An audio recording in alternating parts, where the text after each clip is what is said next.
You wake up exhausted, not the exhaustion of a bad night, a bone-deep fatigue that 10 hours of sleep cannot touch. A few years ago, you did the work. You dismantled your old toxic patterns. You set the boundaries, you changed your environment, and you built a version of yourself that you were finally proud of. But lately, a terrifying hollow sensation has crept back in. The life you rebuilt feels heavy. You find yourself slipping into old reactions, staring at the wall, and wondering with a quiet, sickening dread if you have somehow lost all your growth. You assume you are failing. You assume you are sliding backward. But Carl Jung understood that the modern map of psychological healing is dangerously incomplete. It prepares you for the first earthquake, but it tells you absolutely nothing about the second. By the end of this video, you will understand exactly why your nervous system is initiating this collapse. You will realize that the first awakening only freed you from the world's conditioning. The second is here to free you from your own. Therefore, the terror you feel of going backward is the exact biological proof that you have gone far enough forward. You were not healed. You were prepared. You read the books. You know the vocabulary. Trauma bonding, hypervigilance, codependency, nervous system regulation, inner child, reparenting, shadow integration. You can recite the language of your own healing like a catechism. You did not stumble into awareness. You earned it through years of sustained, often solitary effort. So why are you here again? Not at the beginning, not in the wreckage of the old life, somewhere worse, somewhere that has no name in any self-help framework you have ever encountered. You are standing inside the life you built after the wreckage, the good life, the conscious life, and it is dissolving around you in slow motion. Not because something went wrong, because something is going right in a way you were never warned about. You ask the question that has been circling your mind at 3 in the morning, the one you are afraid to say aloud because speaking it might make it real. Does this ever stop? Or is this what the rest of my life looks like? An endless cycle of building and dissolving, until there is nothing left of me worth reassembling? Jung identified exactly what is happening to you. He wrote that there are moments in human life when a new page is turned, and he observed that during the incubation period of such a change, there is a loss of conscious energy. The new development has drawn off the energy it needs from consciousness. He called this the empty stillness which precedes creative work. That phrase should stop you cold. Empty stillness, not empty collapse, not empty failure, empty stillness. The kind that precedes creation. What Jung documented is a specific energetic withdrawal that the psyche initiates when it is preparing for a transformation so fundamental that the waking mind is not permitted to interfere. Your exhaustion is not a symptom of regression, it is a requisition. The self, the deeper organizing principle of your psyche, has quietly redirected the energy you were using to maintain your rebuilt life. It has pulled the fuel from consciousness because it needs that fuel for the next operation, the one happening below the surface, the one you cannot see, cannot steer, and cannot accelerate. Your ego interprets this withdrawal as catastrophe.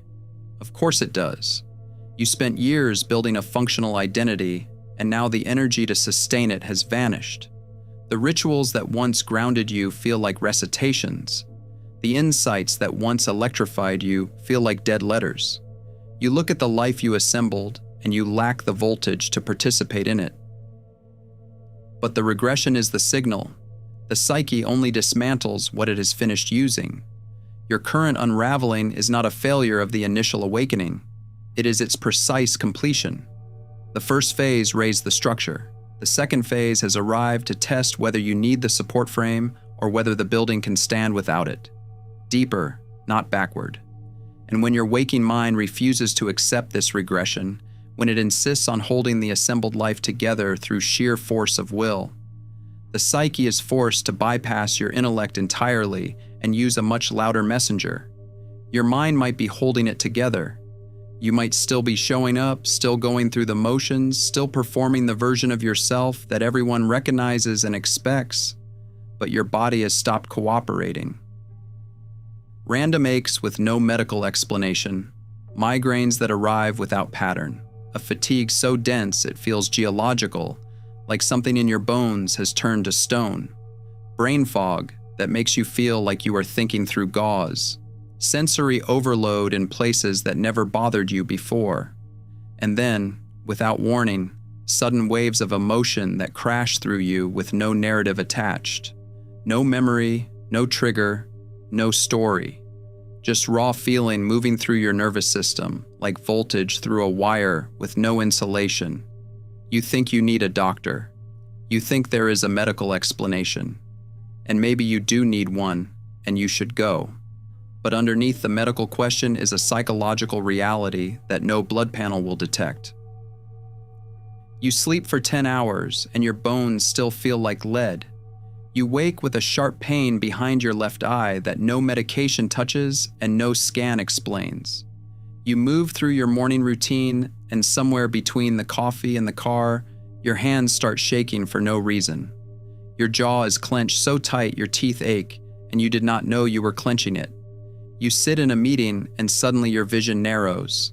The room goes bright and loud, and every sound hits your nervous system like a slap. You excuse yourself. You sit in the bathroom and wait for the wave to pass. And when it does, you do not feel relieved. You feel old. Older than you have any right to feel at your age.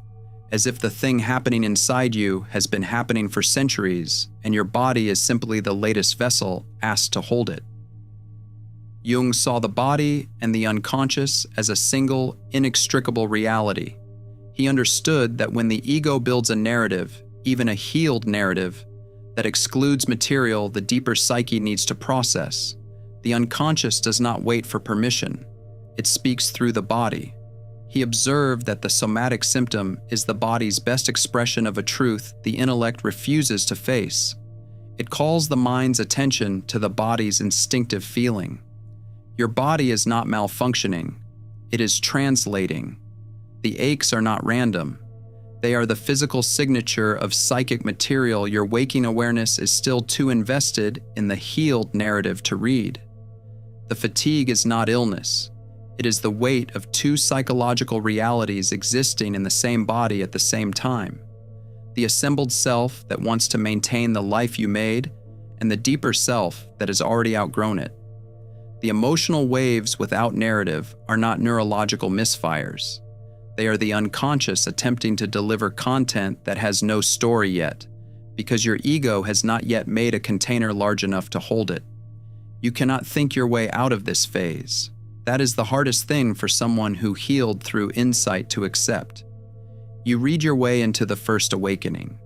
You journaled and analyzed and named and reframed your way through the initial shadow work. Cognition was your weapon, and it worked. But the body does not negotiate with cognition. The body remembers what the mind forgave. The body holds the residue of every compromise your waking self made in order to arrive at a version of healing that was functional but incomplete.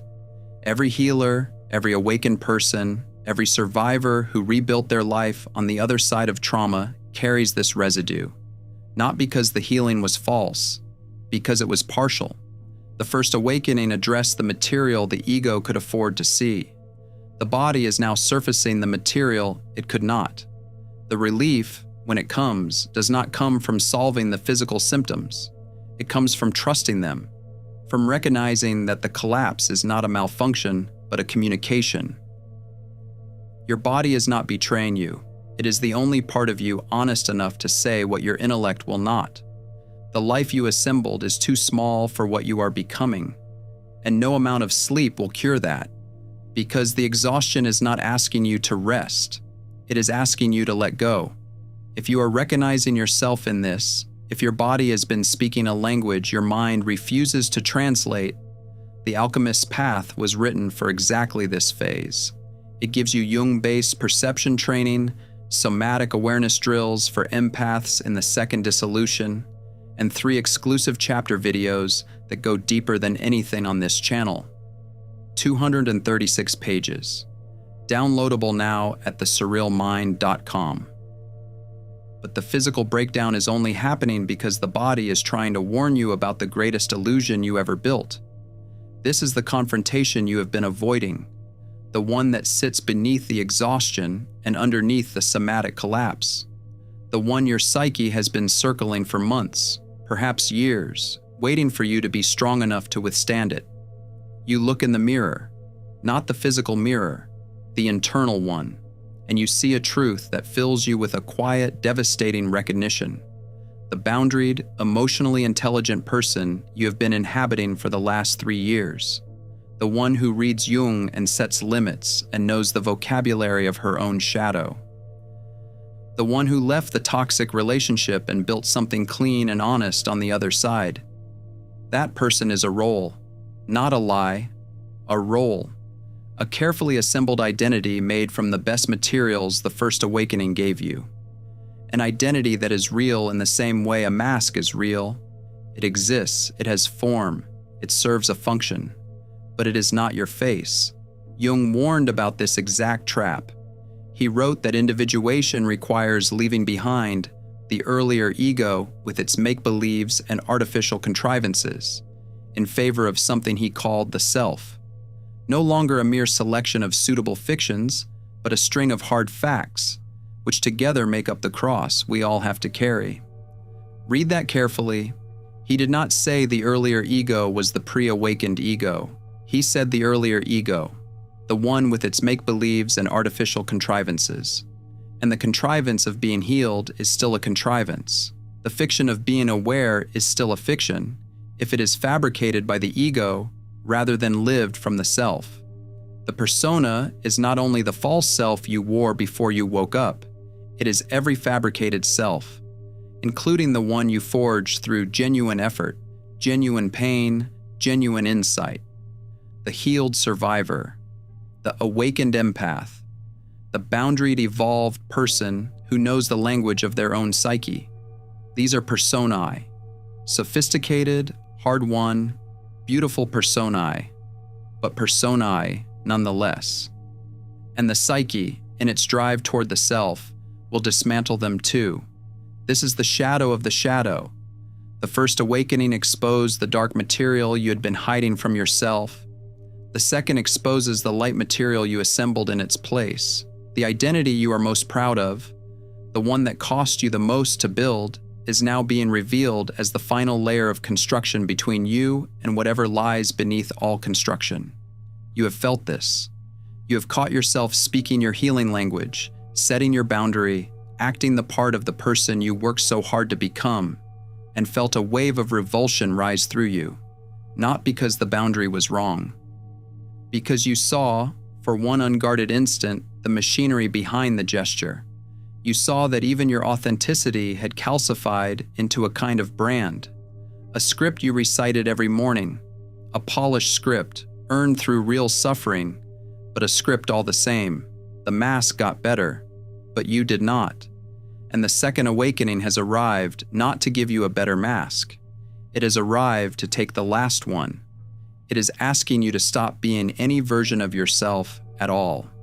To stand in the space that exists after every identity has been stripped away and discover whether there is anything there that does not require an audience.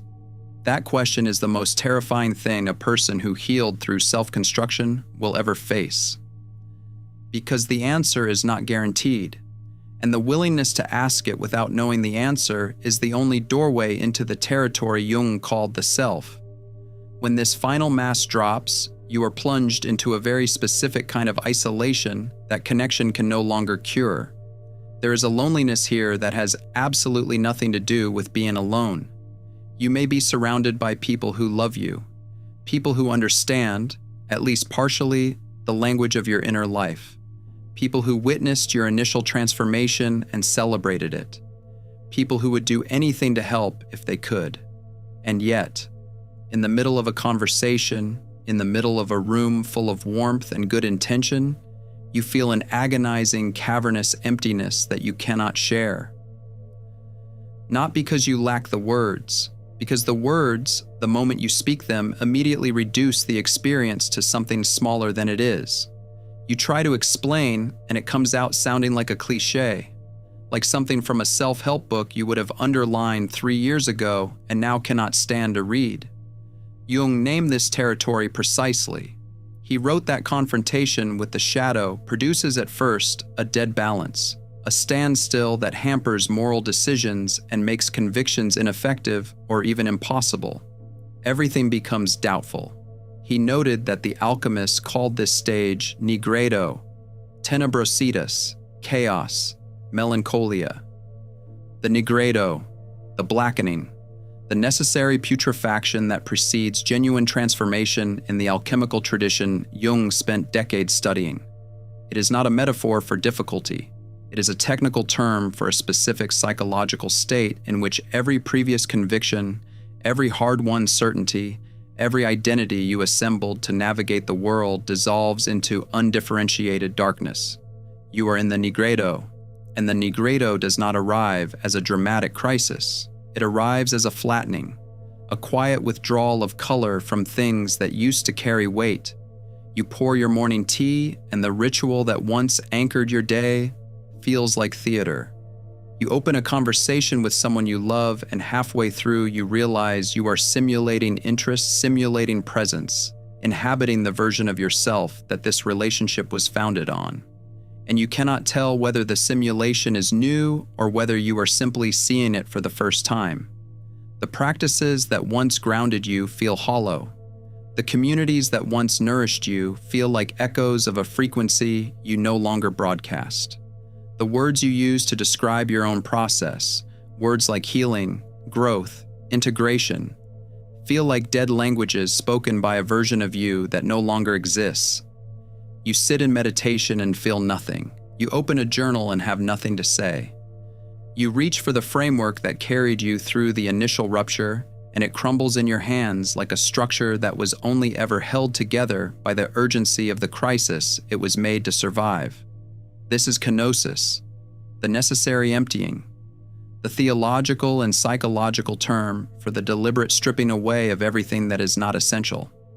And the unbearable truth of this phase is that connection cannot fix it, not because connection is unimportant, but because this particular emptiness is not a wound to be healed by another person's presence. It is the condition of the work. The container required to forge the integrated self can only be formed in solitude. Not in the loneliness of exile, in the solitude of the threshold. No one can cross this next passage with you.